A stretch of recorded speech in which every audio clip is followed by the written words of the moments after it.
जालना में नगर निगम की पहली बैठक में भाजपा और शिवसेना पार्षदों के बीच जोरदार हंगामा हुआ। करीब 4 घंटे चल रही इस बैठक में 8 बार गड़बड़ी हुई।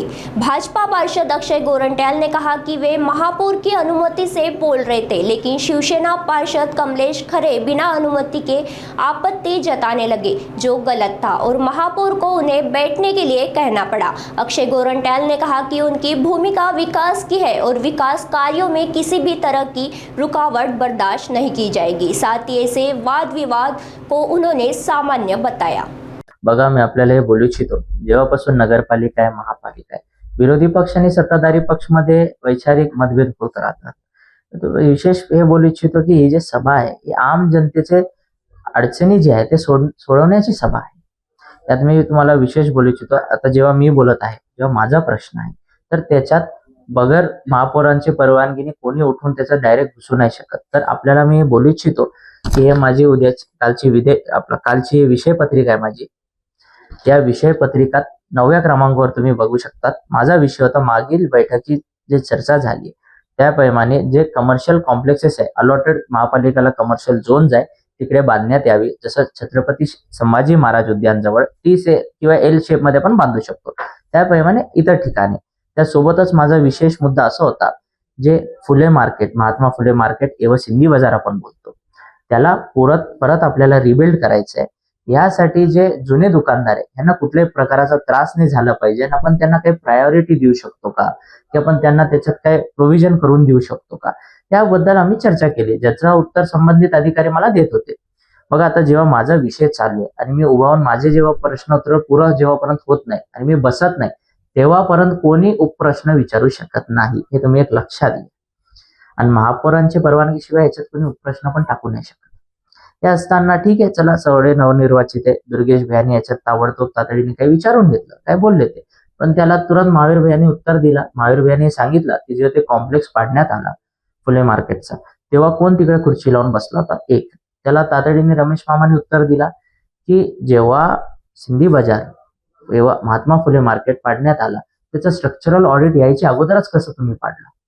त्यानंतर तुरंत मी बोललो की बघा, हा विषयावर आपल्याला आणखी चर्चा करायची आहे, पण ह्याच्यात सभागृहात आमच्यासोबत एक ज्येष्ठ व्यापारी एवं सिंधी समाजाचे प्रतिनिधित्व करणारे अर्जुन गेजी आहे, सन्माननीय नगरसेवक.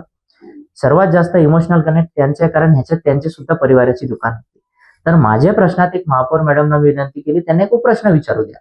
ते जसंच उठले आणि अर्जुनजी काका जसंच बोलायला सुरू केली, त्यांनी ताबडतोब ते खालून तिकडून त्यांच्यावर आरोप प्रत्यारोप जे काही ते चालू झालं.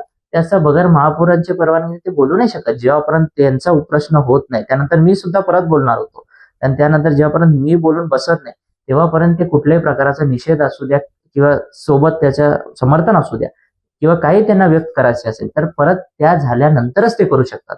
परंतु ते डायरेक्टच घुसले.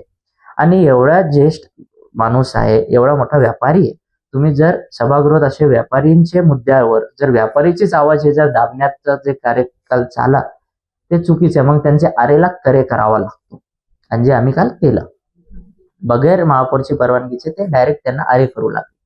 आम्ही करे केलं ते सगळं. मग जे तुम्हाला दिसून आला ते तुम्ही बघा. आणि जर चूक माझी असती तर मला घेराव करून मला आधी बसवण्यात आलं असतं, पण चूक ज्याची असती त्यालाच घेरून आधी बस, आता तुम्ही शांत बसा, हे बोलण्यात येतं, त्याच्यावरून कळून येतं. पण त्यानंतर सुद्धा मी असं बघितलं की खूप डायलॉगबाजी झाली, की आम्ही शिवसेना स्टाईलने उत्तर दिलं, आम्ही असं उत्तर दिलं, आम्ही तसं उत्तर दिलं. त्याला मी हे बोलू इच्छितो की बघा, हे जे विकासाच्या मार्गावर सत्ताधारी पक्ष, प्रशासन एवं विरोधी पक्ष एकत्रच चालतो. जर सत्ताधारी पक्ष कुठे चुकत असेल तर विरोधी पक्षांनी सांगितलं अरे तुम्हाला हे गलत होतं, तुमचं हे चुकतोय. परंतु विकासाच्या मार्गावर असे काचाचे तुकडे कधी फेकत नाही.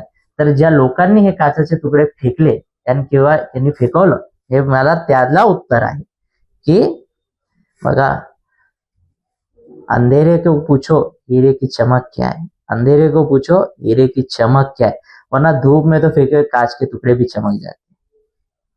त्याला आणखी मी जोडून बोलतोय की विकासाचे मार्गावर असे जे काचाचे तुकडे फेकले जातात गेल्या 40 वर्षापासून एवं येणाऱ्या काळात आमचा पण मग गोरेंट्यालचं विकासाचा उत्तर आहे. आम्ही पडलेले काच झाडून खरटून त्याच्यावर सीसी रोड, अंडरग्राउंड ड्रेनेज सोबत बांधायची आमची पण खूप वेळापासून आमचे पण असं उत्तर आहे आणि भविष्यातही उत्तर राहणार.